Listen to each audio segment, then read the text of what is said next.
Welcome to the show. It's a pleasure. Likewise. Do you ever notice that your partner mostly interacts with a certain version of you, and the other sides of you come out at a specific moment? Yo, did you just have to get straight to the man?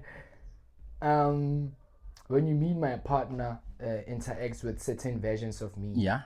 you mean some parts of me or parts of my persona or character?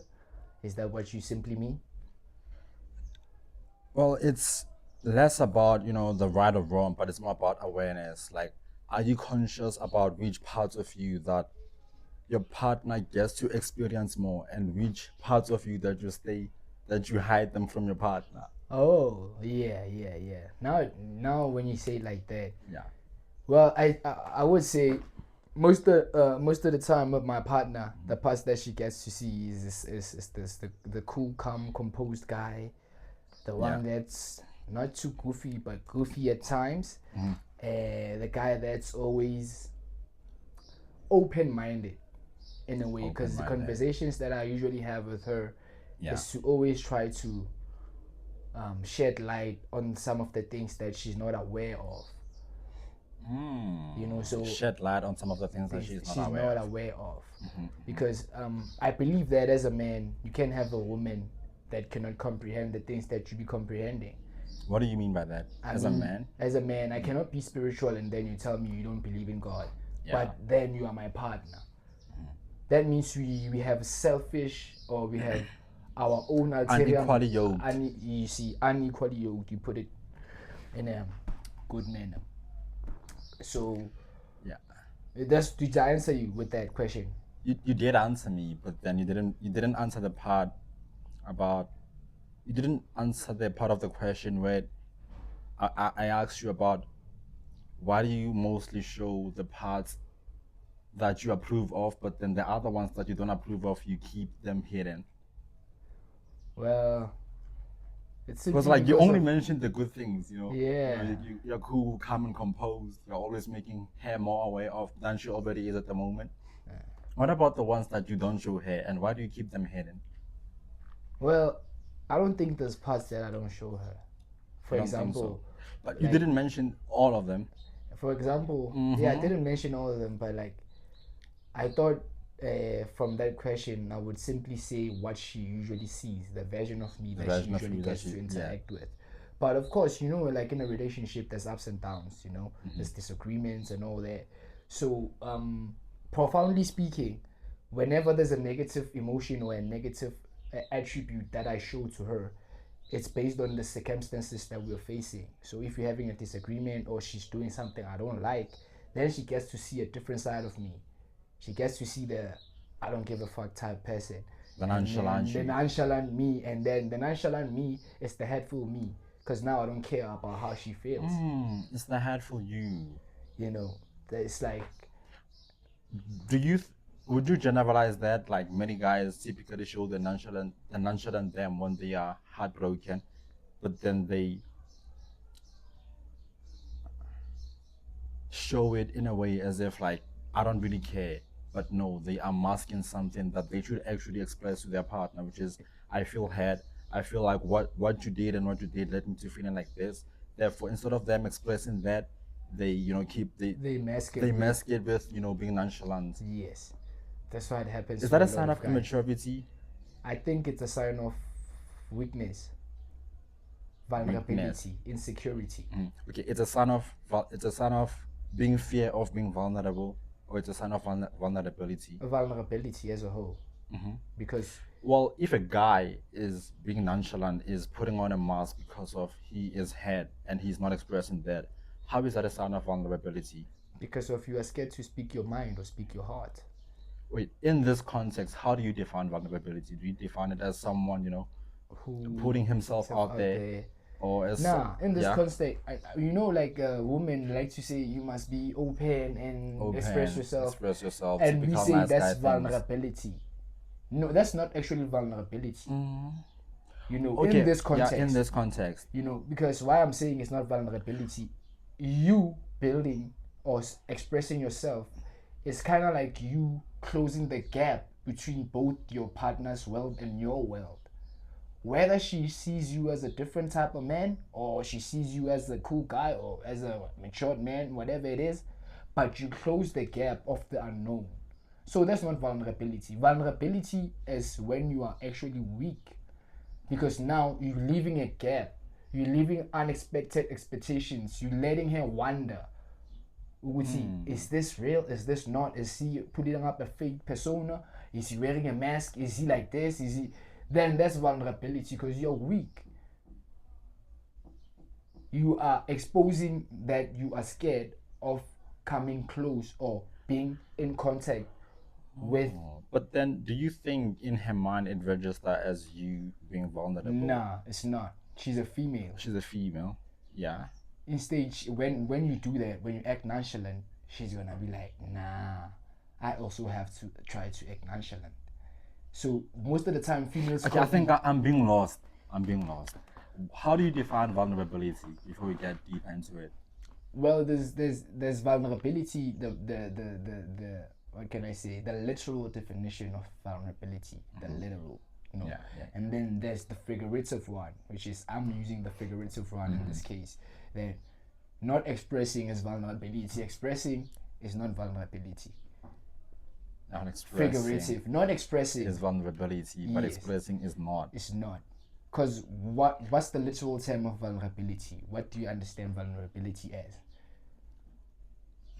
You can Google it now. No. Check it on Google. I'm gonna give it a try. The literal definition of vulnerability. Literal definition of vulnerability. Yeah, being vulnerable in a way.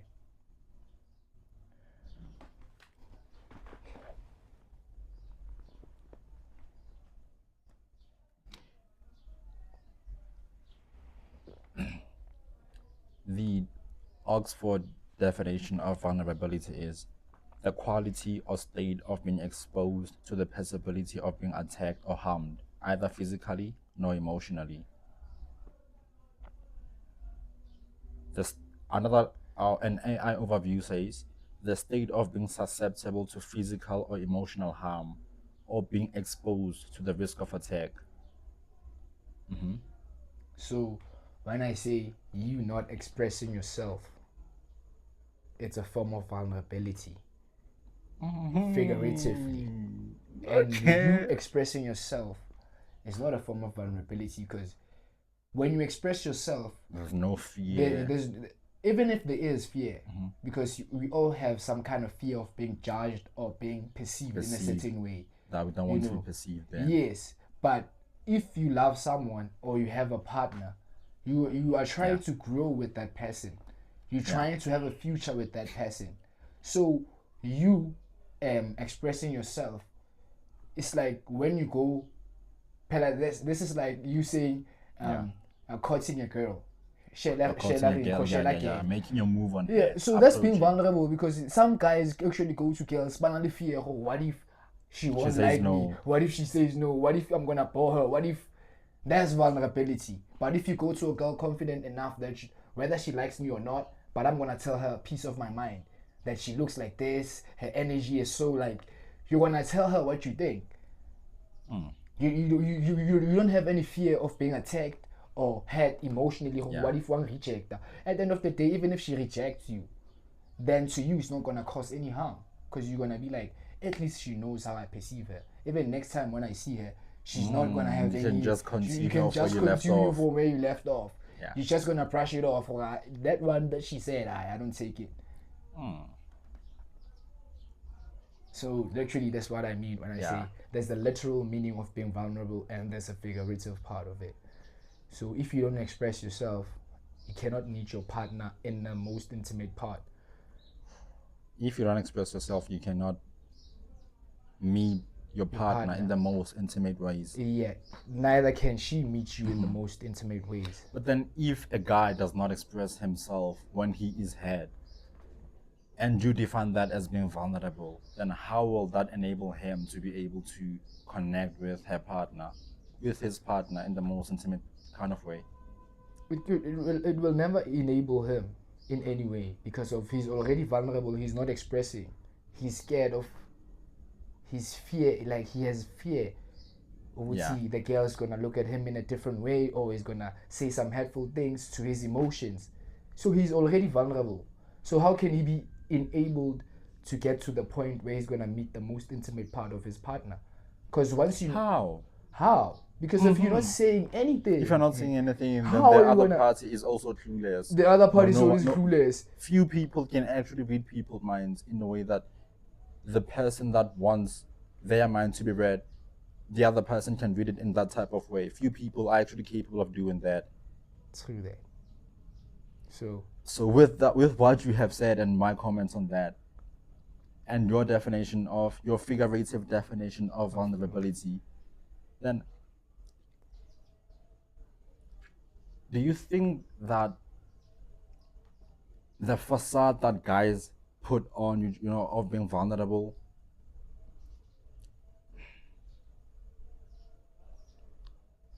slows the growth of the relationship? Yes. Same thing as girls. Girls are the most vulnerable humans in relationship. Yeah. Because they hide almost everything that you need to actually know about them. Yeah. To actually understand the type of person they are. So they are the most vulnerable in a relationship.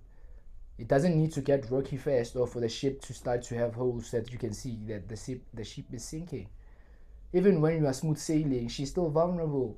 Even when things are okay, before Kabana or Pikisana or something, she's still vulnerable because she chooses her words, she chooses how she dresses, she chooses how she displays. Everything is pre-planned. It's not authentic. It's not authentic. It's rare to find a girl that's authentic. So considering that some girls and some guys, you know, they try to put up a persona to attract.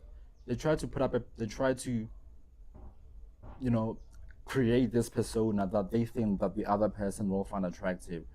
Don't you think that could lead to people feeling lonely when they are in relationships, that they won't be able to play the persona for so long, that along the way there's gonna come a time when you will start to feel lonely because you will be able to tell that my partner or my significant other does not actually love me, but they love the persona that I have been playing.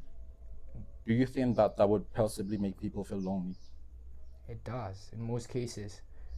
It usually happens in cases of people that have been married or have been dating for the longest of time. Because as time goes by, you start to realize, it's been 5 years I've been with this person, and I've been playing this character, and he still hasn't figured it out. What the hell is wrong with this person? It's like, he sees me, but he doesn't really see me. Ooh. Wow. You know, he sees me, but he doesn't actually see me. But who's to blame? Is it the person that came up with the persona from the beginning? Because of the one that sees the persona, that's what you're showing them, so that's what they will think of you as. If you're showing someone a persona, then why would you expect someone to see something that you are not portraying to them? Yeah. So who's to blame? Is it the one that is coming up with the performance, or the one that is not actually seeing that this is a performance? What I can say is, fool me once, shame on you. Fool me twice, can put the blame on you. Fool me the third time, you know how it is. So, if someone has been with you for the longest of time, my guy, you also have a problem in reading the you know, they say 90% of language is body language. 90% of language is body language. Then 10% might be the tone or what that person is saying. Most of the time you understand people based on what they're saying. Interesting. You know, so you, like, for example, if you are in a relationship with your partner, most of the time for you to actually understand your partner in the most intimate way or in the most realist way, it's by the things that they say and the things that they do. Yeah. You know, but like, because you get to see them. But most of the time, dog, if you've been with someone for the longest of time, there's things that you see that they don't say. There's things that you see but they don't say. They don't say them. It's not part of their persona that they portray. But you do see them, she's sensitive. But like the way I behave in certain cases, with the progression of time or in certain circumstances. Yeah, insensitive. Ooh. So she's not. I've experienced that actually. You see. Yeah. So you must be able to read in between the lines. Don't always read the lines. That's what I believe. Yeah. Oh, read between the lines. Don't read the lines. Oh. Don't read the persona that they're giving you. Read the persona that always shows up in those small instances, in those glimpses. That's when you start to be questioning, like, oh, is this the real you actually? And make sure that you make it a safe space for her to actually see that. Or him. Or could him. Be her, could be him. It can be her or him. For both parties to actually be able to, what can I say? Be able to feel like you are in a safe space to actually show the real you, because of you always are playing a persona that you are not. Because you're always playing a persona that you're not, but your significant other, some way, somehow, kinda always tries to appreciate the real you more than the persona that you're trying to play. I think you lost me there a bit. What I'm trying to say is, if, for example, your significant other is playing a role or putting on a fake persona, masking whatever they are, you must always try to what can I say? Shift the perspective. When she's playing that character or he's playing that character, you know, just let them be. But when you reply or when you kind of show affection or anything you do towards them, do what you know that the real persona, the real character behind the mask is.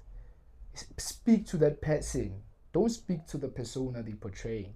That's what I'm saying. So that that person also gonna be triggered. So how the hell can this guy see that? How? And he's always making me feel more of myself rather than the persona that I'm playing. You know, so when I'm saying, it's like when I say read between the lines, don't read the lines. It's like, let her play that persona or let him play that persona. But when you reply or when you talk to the real character. Yeah.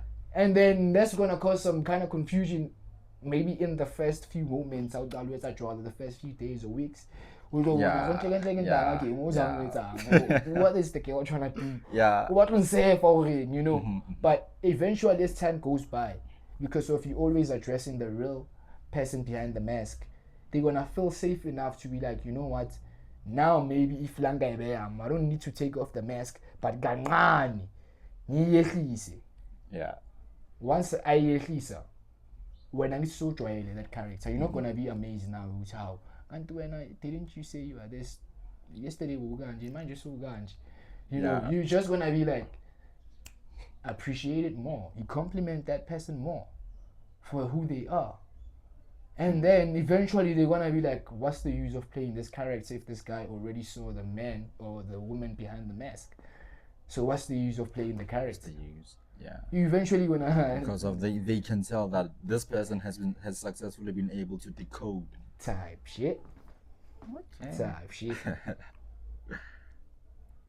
That makes me curious about something else, because I think you probably have had this as well, that, you know, y'all saying, I don't want a guy that's open too fast, that shows me the real him too soon. I want someone who is mysterious, and so on and so on. And say a guy can be able to play a persona that he is not to attract you, but then he knows that I'm not that persona. You wanted a guy that was mysterious, but okay, now mysterious does not mean that you have to be fake. Yeah, that's what I wanted to say. But I kind of should continue with the question, since I just realized that you can't be mysterious and be fake. Yeah, I mean, if I know faded, there's still guys that still try to like play personas they not to attract the girl, put on a facade and all that, you know. But what happens if she gives you that chance and you actually get close to each other? You know, because one thing I can tell you, bro, is people that have been intimate or have had coitus, this different to people that are just dating or just on the talking stage. They're just vibing. Yeah, it's different. It's different, though. Yeah. Girls feel all the time.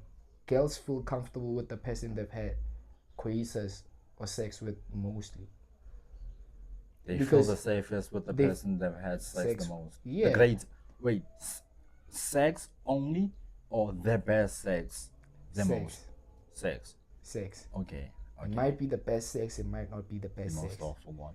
But even if it's awful, she that kind of boosts her confidence because she's gonna be like, doesn't know what he's doing. And you've heard it, then so he's like an amateur to me. That kind of boosts her confidence. And then if she's at the guys that she's had the best sex with, then she's gonna be like, yeah, that guy is a pro. And then, like, in most cases, not one sex, not like people must understand this, not one time hook up. One time, yeah. I mean regularly. Yeah, several times. Because think about it, dog. Girls are the most, what can I say, secretive people. They don't like to be seen naked. So if she can really, they don't like to be seen naked, but in the modern world we see a lot of girls in the modern world, IG, Facebook, people are twerking. Well, that's crazy because if you were to approach that girl with that same mentality, she would feel offended. Oh, how the fuck does this guy look at me like that? Do I look like I'm just a piece of shit that you can just come inside and leave there to hang or something? Even though they are showing their body, that's what I was talking about yesterday. It's part of feminism. Like, you are independent, you own your own body, you can do whatever you want, you can sleep with 100 men if you want to, it's your own body. But my body, my choice. My body, my choice. But what happens when your body now is somebody's choice? Because of you are displaying it out because there. You are displaying out everyone there. So that means it. Like you are showing it's okay. I'm advertising. So it's like umuntu ozozakimi, I'm their choice. Kusho vele ufuna umuntu ofana nami. And most of the time girls this is the craziest shit. Girls always do what girls like. Yeah. To get to this point where girls are showing their bodies and all that, it's a source of influence from other girls they've seen, whether celebrities, singers, or actresses. Like Rihanna. Did you see the dress that Rihanna was wearing, see-through and Nah, she's gonna want to wear that because she's seen another girl wearing it. So, but the part that I think many of them don't understand is that she is Rihanna and she's doing that because she's at work. Yeah. But you're not in the same line of work as she is. She's doing that because of she has a team behind that, planned each and every single thing, knowing that how she dresses is going to influence so many girls. Girls are gonna, want to dress in a certain way so that certain men could be made to feel certain things and pay more attention. Oh. Everything goes to attention. Most of the time.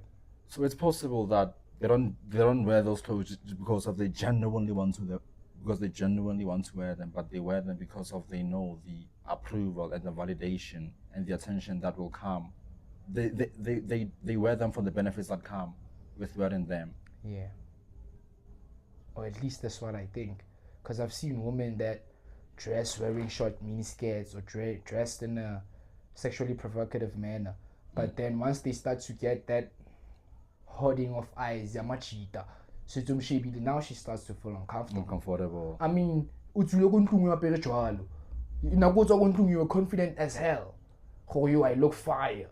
I'm stunning. And when you reap the benefits of you being sexually objectified, you see, then you start to feel like small, you start to feel insecure. Men are making me feel unsafe. Now you feel unsafe.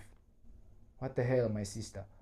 What were you thinking in the first place? Because you saw Gucci, Isha was amzing upon, and you were the time you were dressing up like that, going out, you were comfortable as fuck, and you were confident. You were confident in yourself and how you dressed. And then once you start to attract people that are gonna sexually objectify you or men's attention in that kind of way, you start to feel like, yo, man, you're at least scared, man. Yeah. Why don't you wear that in clean if that's what you feel like? Wear it in clean, more Puma, wear something else. But then it goes back to my body, my choice. You're a feminist. That means you're independent. Mm-hmm. No man can tell you what to do. And then there's other girls that be like, okay, that are confident enough to be like an account share where you can look, but you can't talk. Yeah. You know, those like khona bayenza ngamabomu phela dog. Ukuthi angifuna ungibheke, mara you can't touch. Yeah. So they're confident enough that even if many men can look at them, they will never be able to access. So she's still like, it is what it is. Do you think as a society we are cultivating stronger or shallow relationship because of the social approval and perception have become, do you think that we as a society, are we cultivating stronger or shallow relationship because of the social approval and perception have become the goal? Yes. Dog, we're living in the age of information, we're living in the age of internet. Everybody's seeking attention, my brother. Even males. Yeah. You can check the males, dog, niggas that work out. You know, one thing I realized also is that when I go in the comments, this other man there, man. Yeah. Like, yo, how did you get that physique? Is it natural? You lying, steroids. Rarely do you find women commenting under such pictures. But if you were to check females that show their bodies on social media, there's a lot of men. So you see, society is actually trying to kill masculinity, bro. The agenda has always been men.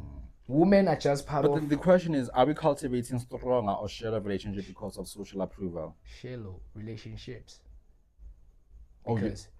Because of the things that I've mentioned as a culture and as a society. We are promoting sexual promiscuity. We are promoting nudity. We are promoting everything that screams lust. So people that are in a relationship most of the time, especially in this modern generation, it's about lust. Because if, for example, in the olden days, before you could fuck a girl, you had to like go to their parents, pay lobola, all that. In our culture, because we black people, you know. But now there was a certain procedure that had to be followed. They had to be followed before you even get to the last part. You know, but now it's last straight from the goal. First time seeing her in the mall or seeing her on social media, seeing her pictures, you're already thinking of fucking her. You're not thinking about where does she come from, what is her family doing, where are they based, does she have a father, does she have a mother, is she kind, does she have a ring? You know, you're not thinking about all that. You're just attracted and appealed by what you see. And what's that? That's not love. That's lust. It's lust, bro. So how can lust sustain a relationship? Wow. So do you think anybody that's dating because of they like how that other person looks, do you think that relationship is strong based on the image, not who they are? Okay. So social media and the wider culture is what influences people to show versions of themselves that they think many people will approve of and find attractive, instead of showing them who they really are. And that's what leads to many people having shallow relationships, because your partner does not actually get to fall in love with you, but they get to fall in love with what you portrayed, because of social media and wider culture approves of that or defines that as attractive or not. Yeah, man. I mean, I can say me personally, because you know I'm a handsome nigga. You know, I'm a pretty boy. I can attest to that. You know? Yeah. So me being a pretty boy, dog, you know, girls, they won't approach you. But they won't, but they will show signs that you are like someone that I can walk with in the streets proudly. Yeah. Someone I can take to a date or to a event. Wait, did you just say that someone that you're speaking as if you're a girl, someone that I can take out on a date? Like a girl taking not like take you out, but someone I can go with on a date. Someone with, that like, I wouldn't mind. I would be open to say yes to when he initiates a date with me. Yeah. So in simple terms, in layman terms, someone that I wouldn't mind being seen with. You know, and then there's also some other attributes that contribute, because it's not only the physical. You know, that's what I'm saying. Girls, seems well, they're emotional creatures. It's not about how you look, it's about how you make her feel. So if you appeal to a standard of emotion and you kind of give her sustainability or stability to her emotions, you make her feel good, you make her feel seen or feel heard, whatever it is, then she wouldn't mind how you look. But most cases, yeah, but most cases, girls, because they are, most girls, they care about how they are perceived. They care about their image more than their character. You know, so some way, somehow, someone that's always looking themselves in the mirror would definitely want to find someone else that was gonna look themselves in the mirror the way they like themselves, the way they, you know. You wouldn't want someone that says, I'm changing a speed limit. You know, because there's niggas like that. Really speed like is big and daughter. I'm big. You know. Yeah. Because I'm not njalo mfethu ukuthi avele mina nesespeeding nangesibheki. Yangithola. It doesn't care how he looks. Yeah.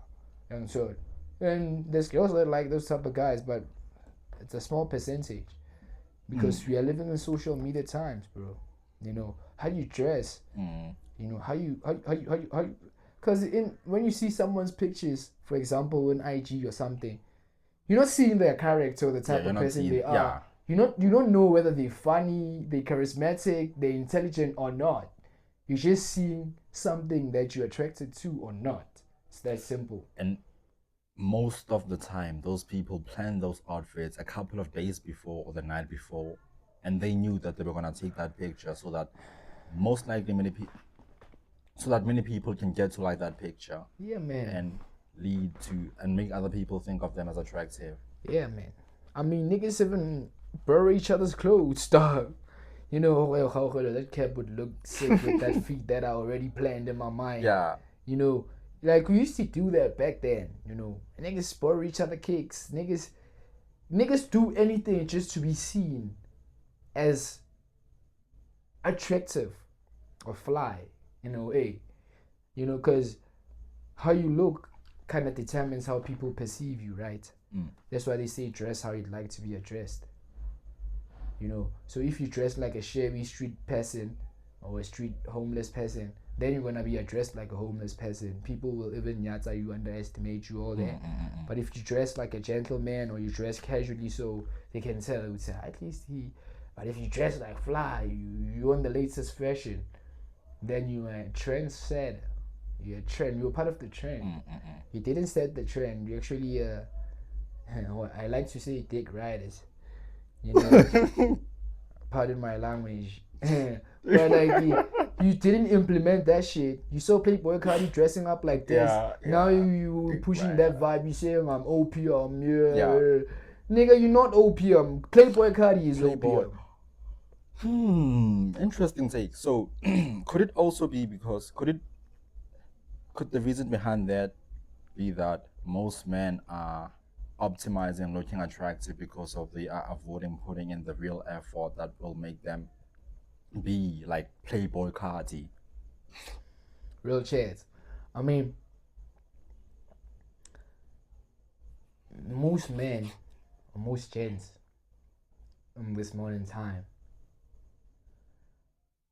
the only thing they care about is status. And back then, it's crazy because status comes with a lot of things: financial stability, you know, dress up, like the things you have, materialistic success, I can say, you know. So most men feel like having materialistic success is the perfect definition of being a man, which is not even close. Oh, it is. It's half baked. It's half. It's half baked. Like you are baked, but you're not fully baked. I'm reminded of a scripture in the book of Matthew. I will paraphrase that some people focus on cleaning their cups on the outside, but then they leave the inside to be full of dust and dirty. So that's what many people. That's in some way you are defining that. Yes. That most men optimize. They put all of their focus and attention on making sure that their external appearance is spot on, but then the things that they have to deal with, the work that they have to put in to be the ultimate or to be the total package, they avoid those things because of those things are more harder, and those things require you to defeat the monsters that are inside of you. I mean,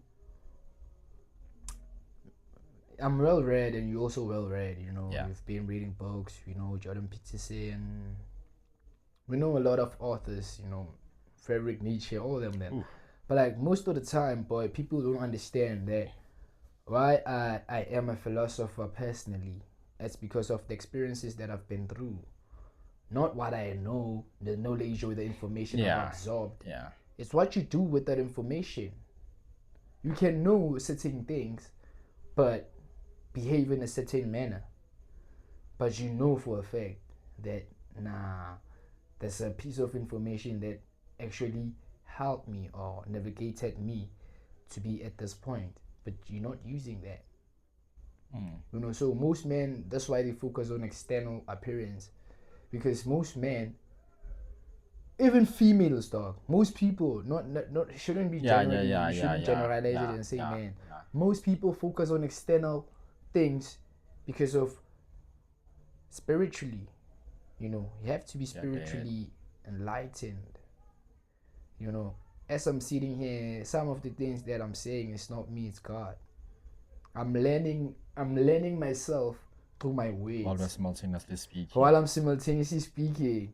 So most of the time, I should say it's God. You know, because I don't want to say I'm intelligent or I'm linguistically intelligent, I'm great at speaking or articulating myself. But I just know for a fact that if I wasn't this spiritually, if I wasn't in a great state spiritually, then I wouldn't be like this. You know, I would be speaking like I'm Friedrich Nietzsche. I would be speaking like Jordan Peterson. You know, it's not his original thoughts. Most of the people are not original. Even the people that are academics, most of them. Distinctions. If you were to have a conversation with that person, where's the originality? Where's the authenticity? Now you are unique out of everyone. What would make me enjoy coming to have a conversation or even speaking with you? Because you don't Peterson, Nietzsche.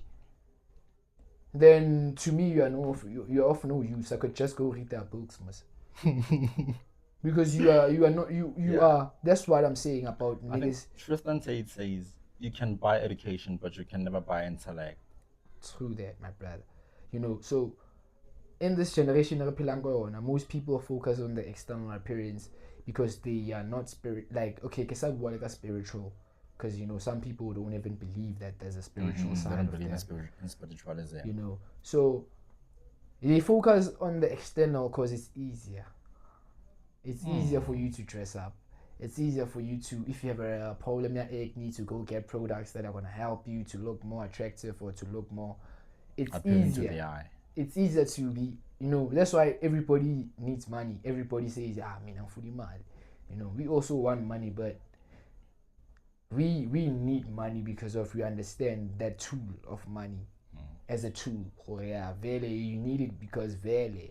It will make many things convenient for you, save you more time. So most people only want money so that they can elevate their appearance, to modify their appearance, how people look at them. You know, sell a nigga, I'm going to golf 7, I'm going to Princeton, I sing him none. That's all you care about. Sing him none. Sing him none. I'm sorted out. What the hell is that? Because at the end of the day, dog, you can be. Hey, that's what they usually say. You can be smart, you can be wise, you can be all that. But like, if you don't have anything to prove for it, then you're just a nobody. You know. So I think people focusing on external appearance is easier compared to actually, you know, digging deep and going within. Because what I believe is, there's a quote that says by the great poet Rumi. You know, it says, you can find pleasures and pebbles and jewels everywhere in the world, which is by looking outside. But when you go within, that's where the real treasure is. You know, so most people, they want the pleasures, the pebbles, the status, the power, you know, all that, but they don't want the real treasure. Because, you know, who wants to face their demons? Who wants to face their insecurities when they could just mask them? Because it's easy to mask them. It's easy to mask them. But to face them, it's the hardest thing. You know. Wow. Same as females, bro. It goes a long way, dog. You know. That's why, like, I was disdainful, you know, of the modern girls most of the time. That's a big word, man. Yeah. That's a big word. Before I actually you know, that's real chance, guys. You know, until that's what I'm saying, until I went revelation. You know, I had a revelation. You know, humility, dog. Humility is very important. That's a quality. Yeah. That quality doesn't just come easily, dog. For you to be to have humility, to be able to humble yourself, to be able to understand that you don't know and you're not better than everyone. You know, you're not superior because you know certain things or because of you see things in a certain way. That needs humility, dog. You need to be humbled by life, by circumstances. And they will. People, they will. So I also got to that point where I started to understand, which is, dog, same way that I'm not perfect, I mustn't expect anyone else to be perfect. Yeah. You know, that's why we are here. So that some people that were unaware, were unconsciously doing things that they didn't see, that would say, oh, I'm too focused on my image and I haven't done the real work. Probably when they come across this, they will be like, oh, damn, these guys are saying something. It's all internal. It's all internal. Everything is internal. It's all internal. The other things are just validation seeking, marks as, you know, being confident, making yourself more attractive. But the bottom line is, like, it's all internal. Everything is internal. If you don't master the internal you, then you are doomed in a way. In a way, man. How can couples move past the persona and the performance to really connect with one another? Baby steps, bro. Yeah. Baby steps, you know, as I've quoted Martin Luther King, you know. You have to start with the small things, you know, things that you're actually going through as a real person, as genuine as you can be, you know, before you start to express the things that you feel like, this one is too heavy, she might even leave me, or he might even leave me if he was to know something like this, you know. So you start small, dog, by addressing the small things that you see or deem to be small, you know, innocuous issues that you can be able to grow momentum from them to be actually face the real demons. You know, how would that look like? If you were to give someone if you were to give me an example of that, how would it look like? Let's say you have been putting on this persona that you are unaffected by things, you are nonchalant, you know, by actually admitting your mistakes. That's the first thing. You know, typical example to yourself or to your significant other? To your significant other, because everybody knows their mistakes, even though they don't admit them. But you do know who flaw. Yeah. Everyone has that thing internally, dog. You know, even though you don't say it out aloud, but you know if you've done a mistake. No one needs to tell you. You know, sometimes you do make mistakes and you're unaware. Then when they tell you this, when you're like, oh, I went against the flow. So when I say you start small, it's like if you were showing that persona nonchalant, unaffected, you start to show who you my one and went through this, and this it devastated me emotionally. Inkente ke feel so small. Waiting on one get to feel I'm so disrespected. And then that doesn't sound like a bad thing. It doesn't. That's how some men like make it sound. You see, but like if you have that persona, like you have you're speaking to someone that living off of that, unaffected, unbothered, indifferent. Which is humanly impossible that you can be emotionally unaffected by everything that your partner does. It's true there. Yeah. So it starts by, small things and actually admitting how you feel, and I mean, I don't believe in star signs, but like, because of my cancer, they say cancers are water, they are peoples of emotion, and I think I've always been the type of person. I always spoke from my heart, but when I'm with girls, I'm always mysteriously playful in a way. I'm trying to act nonchalant. I'm trying to like, yes, I am nonchalant, but like, it's part of the puzzle. It's part of the puzzle type shit. There's many pieces that connect to make me who I am. That's why I have this thing of, maybe I might have dissociative personality disorder, because I have this thing that I have 9 personalities.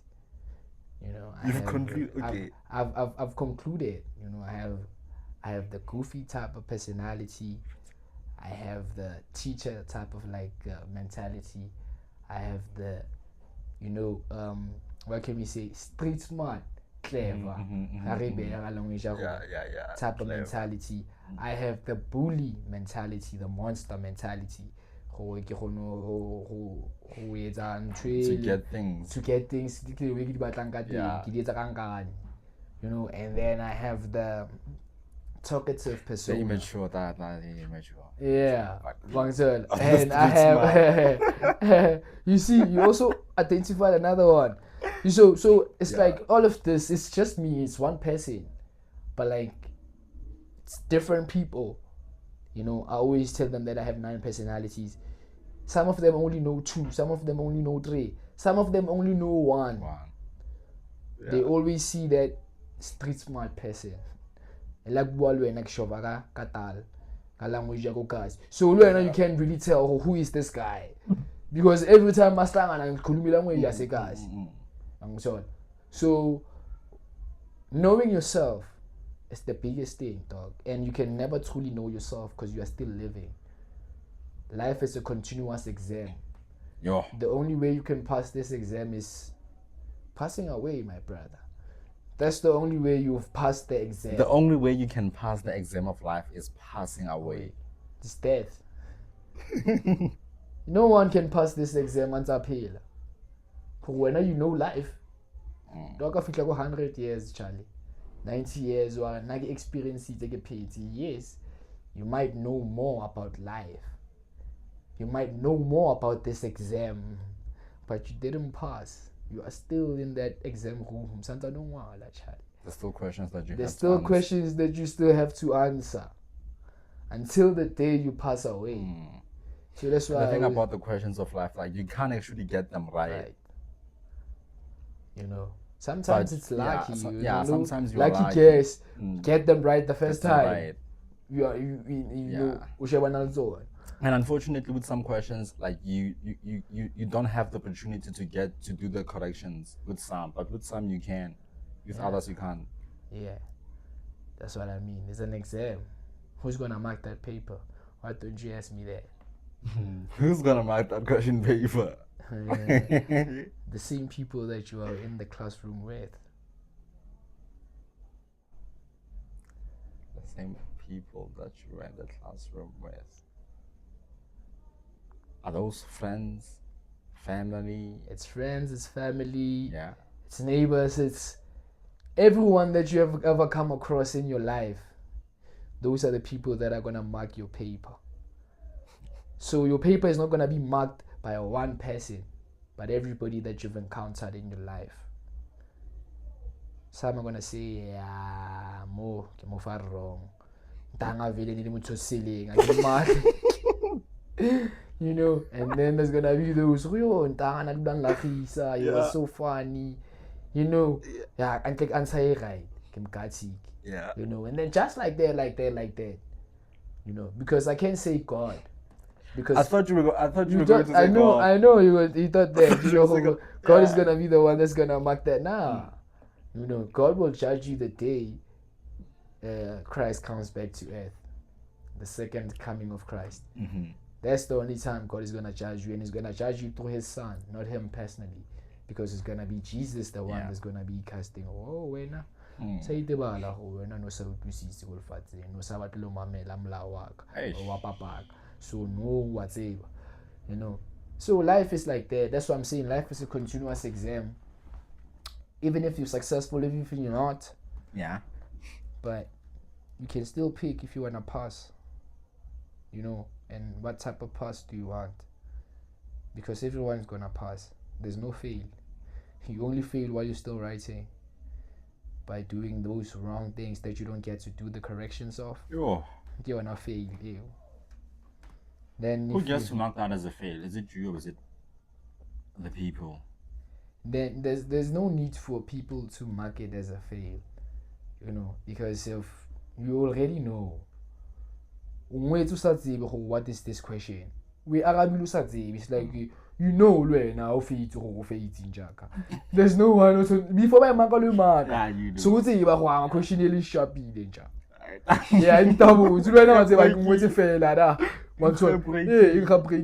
then it's a fail. Yeah. You already know it's a fail. Yeah. You know, you don't need two people to tell you that. They're gonna. Do you know because of how you feel about about your answer, or how you think about it? It's personally. Personally, yeah, it's both. It's because both. I think about it, and I also review my answer to that question. Because I think about the question and I'm like, yo, I learn a question again. It's in Arabic the best way that I know, you know, and immediately like first Arab, only that sense of belief inside me that's gonna tell me,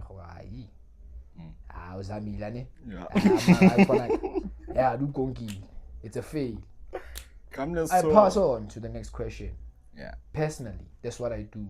Every circumstance, every situation, every problem I've ever faced, I don't go through it and I don't see the consequences and the impact it has on my life, and I move forward. I'm like, life I feel I'm still alive, right? I still have more questions to answer. I still have more things to examine. Because you don't just answer a question, you examine it. Every situation you go through, you must examine it, or what's the lesson behind the question. Because you never went to class to go get less of those questions. No one has ever been prepared for this life thing. No teacher came so you don't even, you also got experience now it really. It's like, let's merge the question, which was, how can couples move past the persona and the performance to really connect with one another, and the analogy that you shared with me about how life is an exam. Fine, say some people have gotten a question wrong, you know, they were not revealing their true selves, but rather they were revealing the personas. Yeah. What can they do better now?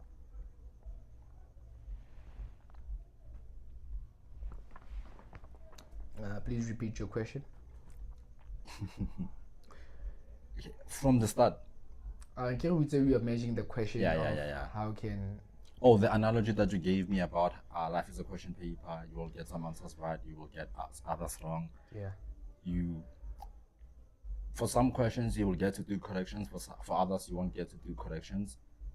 Fine. Say some people have gotten a question wrong. You know, they played a persona most of their lives. You know, from the beginning of the relationship, from the talking stages, beginning phase of the relationship, for wherever stage they possibly are now in the relationship, and say they still are playing that persona, And if maybe they're watching this, they get to tell that, oh, possibly I got that question wrong by playing a persona instead of, like, revealing my true self, which will enable me to connect with my partner. Fine, say that person has not been doing that, but then they have been playing a persona. What can they now do differently going onwards? You get the question? Yeah, I do. Because they've failed the life question. They've seen that, before they came across this message that we convey, they've been playing a persona for the longest of time. So now how can they how can they fix or change their trajectory? That's it. Perfect wording. Yeah. So how can they change their trajectory? By admitting first that you failed that question. By admitting first to your significant other that I've been playing this persona. That would be difficult. That would be very difficult, my brother. That would be difficult. You first have to admit and accept and take responsibility for the failure of the question that you had. And then that's when we can get to the corrections. That's when we can get to the real lesson. Now, since I gathered enough courage and boldness to actually admit that this person that I've been playing is not me, and you like that person, and I thought you would see the person that I hid beneath this mask. I thought. But it's unfortunate that we spent so much time together and you didn't get to see that person. But today, I'm admitting and I'm telling you, that's the first step, my brother. And then from there, that would lead to some sort of disconnection, don't you think? It wouldn't lead to instant disconnection. Because it would lead to disconnection if... It would lead to disconnection if now the emotions changed based on how you behave now. So, for example, if you admit and you tell that person, for example, if like I've been playing this persona for the longest of time, I'm not just gonna like be like the love just ends there. I'm just gonna think about it. Is this what I fell in love with, or is he trying to come up with something intricate? You're gonna give that person time to actually see, is this person being for real? And by the only time you can see is if that person starts to tear off the mask, and then that's when the disconnection comes. Because it might happen that when they tear off the mask, you don't like that person. And then that's when you will get to see that the connection that you felt with the persona. That's when you will be able to tell that I was not actually connected with the person. I was connected with the persona. And when they start to tear it off, that's when you will see if whether you are compatible or incompatible with the real them. It's like now you're gonna see, you get to determine, did I love Batman or do I love Bruce Wayne? Wow. That's the only way. Wow. I think it was Thor. His name is Chris Hemsworth. I once heard him say that many people love Thor, but many people don't like Chris Hemsworth.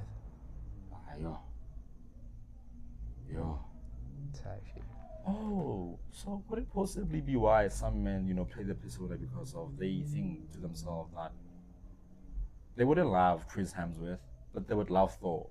They wouldn't love Bruce, you said? Bruce Wayne is also a character. Yeah. Hey, boy, what I'm trying to show you is somewhere, somehow. Yeah. No matter how real you are, that's a character. I hope you got that. No matter how real you are, to some people, you're always a character. Even if you tear off the mask, you stop acting and become the most genuine person you can ever be. To some people, they're still gonna admire or despise that character, because it's a character at the end of the day. You know, so when I say Bruce Wayne and Batman, it's still the same character, because I could have said Batman or Christian Bale. Then that's the real character of Batman, because he's the real person that's playing Batman. You know, so I wanted to put it in a context of, you know, you are still in the game. You're still in the game. You are still dating that person. You know, and I'm told as Batman, because you are always wearing that mask. Mara we tlo la mask eo oba Bruce Wayne, because libito la Batman go movie la net ke Bruce Wayne. Mara Bruce Wayne is played by the real character, which is Christian Bale. So when I say it's crazy, dog, because there's always gonna be that hidden part of you that's real that people never get to know, even your partner. You know, there's some things that I didn't know about you, but we did have conversations about, and I've been friends with you for the longest of time. And you know me, I'm an open book. Nah, there's nothing that I hide. In my reality, that's what I believe in. But there's some things that I haven't told you either. You know, and I haven't told my partner. You know, I haven't told my mom. I haven't told my dad. They live with me. And that's Christian Bale. That's the real you, real you. And that people don't know. And then there's the real you. That the real you is the character of Gaugel. Yeah. You know, is you being real, yes, but like it's a character also. Because you're not fully open with the things that you feel, the things you went through, the things that you see, the things that you hear. You know? It's like you can be with a girl for the first time and you get hard. You know, and this type of girl, she's not that type of girl that baling fast so, you know, maybe she's a virgin, you wanna you won't even tell her who you are hard. you're gonna be me, I'm not the type to be scared, neither do you. But you're gonna be respectful enough to hide the fact that you are hard. But it's real. It's not like you're pretending or you're trying to plant something in her mind. That's the actual reality. That's you know, but you're gonna that's actuality, but you're gonna be respectful enough to respect the reality that you already know. That's what I'm saying. That's the real character. But there's the real you, the only one that be like, yo, and it's not a bad thing. It's not a bad thing, though. You know, but you don't just say it. You don't just say it, Sure, you have to respect. You know, so there's some things that are real, that are real you, but some people just don't know, or you just don't express them, or don't show them. And then there's the real you that people like, straight talker. Yeah, he doesn't beat around the bush. You know, then there's that persona that you wear, you know, trying to be someone you are not. A mask, which is a lot of people are wearing masks. There's this quote that I'm sure I felt so betrayed.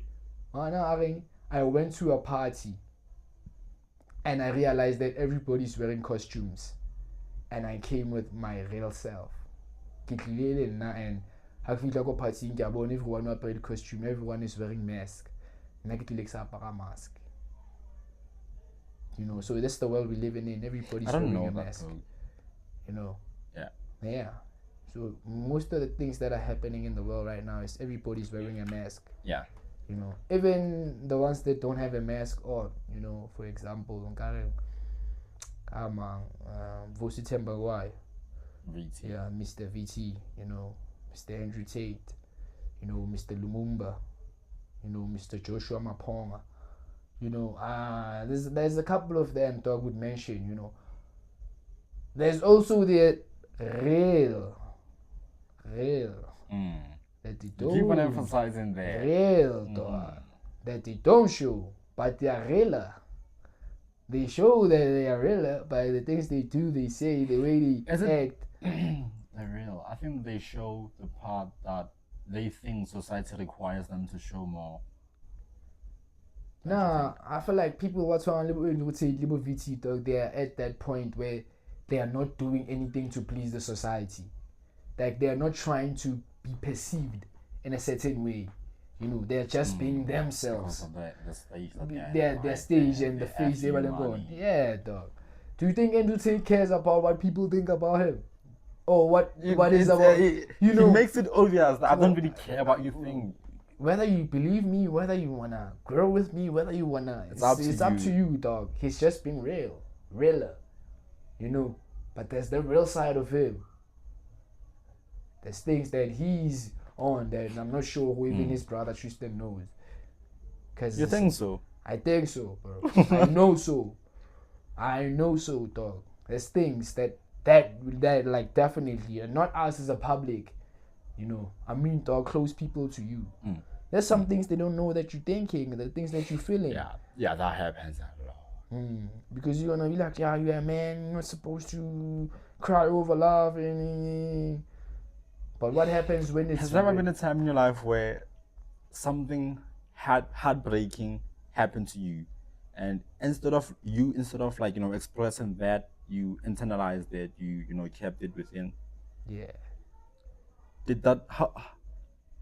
what were the consequences of that? What can I say? I used to get drunk and, like, you know, fight with people, you know. And I didn't know that. Fight? Yeah. Never knew that. They used to say,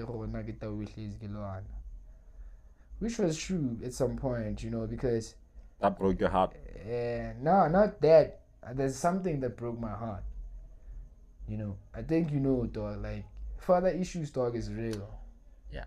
Daddy issues, you know, it's real. I feel like my father betrayed me. Even now, I still feel that. At some point, he betrayed me. Yeah. He wasn't there for me, you know. So, there was kind of shit like that, you know. It's not easy. Even now, when I speak to him, I don't fully let him know what I feel like or what I think about him. Just show the part, or, you know, you just say the thing that you know that he will be like, good son, then good to go. You know? Yeah. Just to avoid the uncomfortable truth.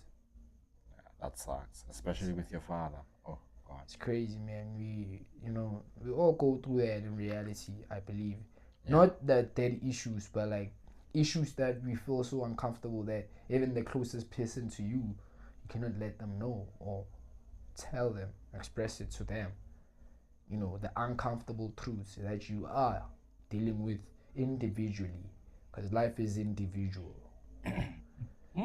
We can be brothers, we can be sisters, you can be my father, I can be your son, you can be my mother, I can be your son or your daughter, but life is individual. Internal, individual. Does that make sense to you or no? How internal, individual? Something internal is something that's internal for you. Yeah. As an individual. Yeah. And you're saying that life is individual. Does that make sense? It does make sense. You know, because everything that I'm saying right now is the things that are internal. You know? Yeah. That's what I'm saying. There's uncomfortable truth that everybody in the world is facing. Yeah. There's some things that it's internal to them. You know, so the not that they're scared or they just don't want to talk about them, or they don't want to let people know that about them. You know, it's like that. That's the whole reality of living. You know, no one is perfect. You can try, you know, to reach perfectionism. You know, you can try to be perfect. You know, you'll never reach it. You know, you can train every day. You can go to the gym. You can self-delude yourself and be delusional that you are whatever you think you are. But then the end of the day, you're just a mere mortal. No matter what you accomplish, no matter what you have, you're still going to have those uncomfortable truths that you own yourself. Yeah. Right before the show, they were flooding my mind. You know, plenty of them, Joe. You see. And I chill with you almost every time. But you don't tell me that, okay, Jakes, I'm going through this, or I feel like type of, you know. I might as well say it. This is breaking the fourth. I feel obligated. Maybe it's too soon. Yeah. Whenever you feel ready, man. Yeah. Whenever you feel ready, you know. Don't do it because the cameras is here and the lights. Like, I'm trying to be real. Yeah. Macho man. Yeah. There's another question that I prepared for you. It's about authentic love. And the question is, how do you think people can train themselves to both love and be loved authentically in the modern world? Well, I'm still trying to figure that out myself, personally. How to authentically love and to authentically be loved. In a way, like, it's how to authentically give love and to receive love. Yeah.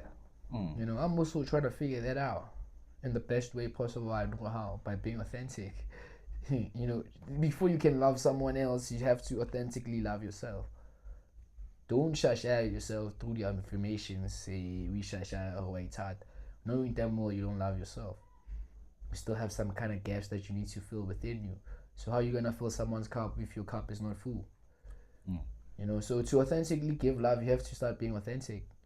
Number one, be yourself regardless. Yeah. You know, and then love someone regardless of what they portray or what they are. That's authentic love. Even though they are wearing a persona, love them regardless. Even though they don't have that mask, they show you who they are, love them regardless. Are people meant to love everyone? Is that a human thing? No. You have to teach yourself to love. Ooh, wow. Interesting thing. You have to teach yourself to love. It's a skill. Have you taught yourself how to love? It's a skill. Or are you still... I'm still acquiring the skill, but I do have some certain level of that skill of loving. If you were to share that with me, I would like to learn how to learn that skill. What's the first step that I can take to learning the skill of love? Yeah, love, but learning the skill of loving people as a whole, instead of, like, being selective. I think you have to, how I learned to love other people was firstly admitting that I'm not superior, neither am I inferior to any other person that I see or I meet in life. And then understanding that Jesus' commandments, principles, is love thy neighbor as you love yourself. So for you to be able to love everyone else, you must start by loving yourself. That's the first thing. So the more you love yourself, the more when you see other people, you're gonna want to share that. You're gonna show that love. Because love. Okay, you're using the Bible saying, the number one commandment, correct? You said. Oh yeah, the biggest law. Yeah, the biggest law. The biggest law is Bible. Love yourself as you love thy neighbor. Yeah. What was the question that I wanted to ask? And you also mentioned that for you to be able to love other people, you have to learn to love yourself. Is it more about loving yourself so that you can be able to share that love, or receiving the love that Christ gave you so that you can be able to share the love that you have received from him, and radiate that towards other people, or to share that with other people because of you have received that love from a higher being? Yeah, well, do you get my question? Yeah, I do understand your question. I comprehend it fully. Well, Christ himself is love. Christ himself is love. Christ himself is love. Christ himself is love, so whether you acknowledge it or not, I feel like I've always received as love for the fact that I'm still alive today, and I'm here sitting with you here, it's all love. And it's because of that love I'm able to love myself and be able to share that love with other people, because love It's the most simplest thing you can do, but it's the hardest to give. It's the most simplest thing to do, but it's the hardest to give. What do you mean? Okay, how is it the most simplest thing to do? How is it the most simplest thing to do, excluding the hardest thing to give? I mean, I love you. Mm-hmm. You know, no Didi. Yeah. You know, Yeah. I love you as my brother. Yeah. It's easy. Yeah. It's easy for me to love you because of the character you are, the person you are. I already know you, all that, blah blah. You know, but the person that I don't know, how am I gonna love that person? Because loving someone, me saying I love you, it's me giving you love. Yeah. That's what I'm saying. It's simple to do it, but it's hard to give it. I can see someone in the streets that I don't know. I can say, okay, I do have love for this person because I don't have any animosity or hatred towards them or despise. I can know anything. I just be like, okay, it's just a human being. You know, it's simple for me to be like, okay, I can just go to that person and say, hey, brother, or hey, sister, I love you. It's simple for me to do that. But it's hard because saying you love someone is giving love. You know, and you just don't say it, you give it through actions. Yeah. Because love is an action word. Sorry. You know, so because there's a difference between saying you love some.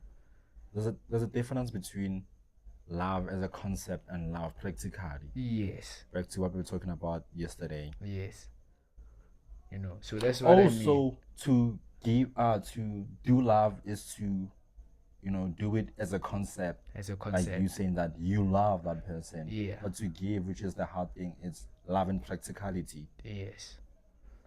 You know, like going to some random person and just showering them with kind gestures of love. A stranger. Yeah. Not but like make that person feel loved, appreciated, seen, heard. That's real love. So that could be done through giving people compliments. Yeah. Yes. No. Yes, no, but like that's what I'm saying. It's simple. It's simple. It's simple to do that because like you can give compliments, you can buy someone bread, you can help someone out. Maybe what email like cookie say, help them every stuff. Yes, it's simple, but in practicality, helping that person is some form of humility. Giving someone a compliment is some form of humility. And how would love look like? How would love look like? That's the question. That's what I'm saying. It's hard to give love because love is unconditional. Love is kind. Love is forever present. Even if you see that person for today, but if you were to give that person love, that person is going to carry that love for an eternity or for the longest of time. Yeah. The eternity but is something else. But if you give someone a compliment, that might stay with them for like 1 month, 3, like even years. If you gave them like a compliment, they've never had a genuine, but eventually it's gonna dissipate. Because the strongest, most potent drug in the world is love. Nothing can conquer love. That's the most potent drug. Is it also why it's hard for people to give it and to receive it authentically? Yeah. That's the crazy thing about love. It's so strong that some people are even scared to give it. It's so strong that some people are even scared to receive it. I do. I'm scared of receiving love. Yeah. It's so mind-boggling that I keep on saying that I want a girl that can love me. But most of the times when I, see that this girl is actually trying to give me love, I always question it, asking myself, am I worthy of getting that type of love from her, from someone? Do you think that could possibly be stemming up from insecurities, or it has to do with me and how I view myself? It has to do with you. Everything has to do with you. And back to what you said earlier. It's all internal. It's all internal. It has to do with you. You know, it's either you don't know what love is, or you're still trying to question what love is. That means you're still questioning yourself. Whether do you love yourself genuinely, or you love yourself because you say so. I don't remember the last time I said I love me to me. But you do love yourself. You know, you take care of yourself. Yeah. I think some form of love. Alex Omozi has a different definition of love. I don't really remember how he exactly says it, but he said you don't love yourself by, treating yourself, by having desserts, cleaning up, taking care of your skin routine, and whatsoever. But you actually love yourself by doing the things that are hard. Things that add value and substance to your character. Yeah. In that kind of way, I would say I do. So you think, well, everybody has their own definition of love, right? And like I said, I'm using Alex Hormozy's definition. You're quoting Alex Hormozy's definition. It's not actually mine. Yeah. Well,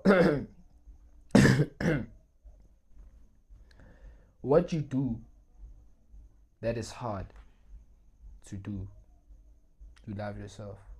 What do I do that is hard? Yeah, and that's what Hormozy says, right? Loving yourself is not treating yourself to dessert, or it's actually doing the hard things that actually bring substance or value into the character or your life. Where does that idea or thought stem from for you to do those hard things? Because you already know that if I were to do this, then I would have substance, then I would achieve some sort of success in certain things. Where do that thought come from? For you to even say this is hard to do, but I need to do it to amplify my character. Where does that thought come from? Where does it come from?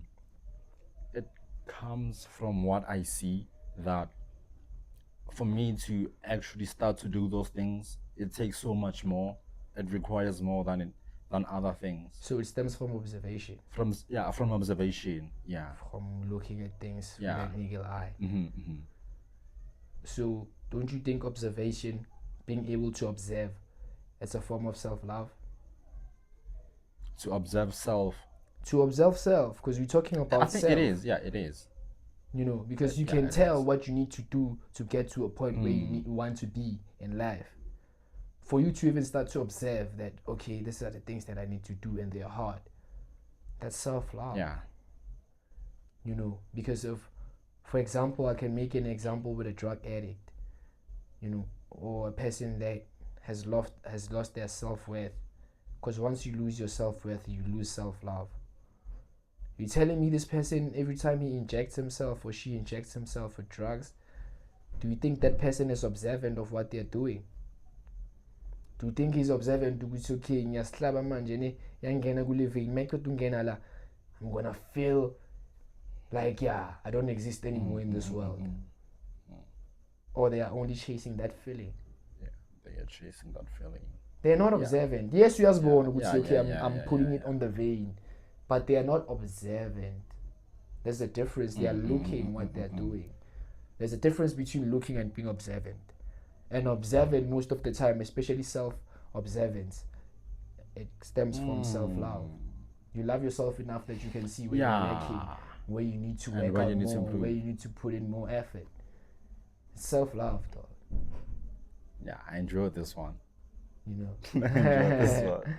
Yeah, likewise, bro. That's why I'm saying love is the most potent drug ever. It's the strongest drug in the world. Nothing can ever stand love. That's why most people are trying to run away from it. Some are trying to destroy it. Because it's impossible to destroy it. You can't. You can't destroy love. You can't. If there's still people living, there's animals. Love will always stand out. That's why they say if you could love each other and we unite, we could do great things. Yeah. But then some people are selfish with their love. They love themselves so much that they don't care about other people, and that's not real love. You know, that's megalomaniac type of behavior. That's your ego. You're feeding that monster that's inside of you. You know, because that self-love has turned into delusion, self-centeredness. It's no longer love. It's poisoned love. Because how can you love yourself so much that you don't care about other people, but you say you love yourself? You don't love yourself. You know, you are highly fascinated by yourself. You are highly infatuated, actually. About yourself. That's not love. What is it then? You know. Is it infatuation? Yeah. Oh, so like engulfed by the idea of yeah. who you are. That's what I'm trying to say. You are engulfed by that.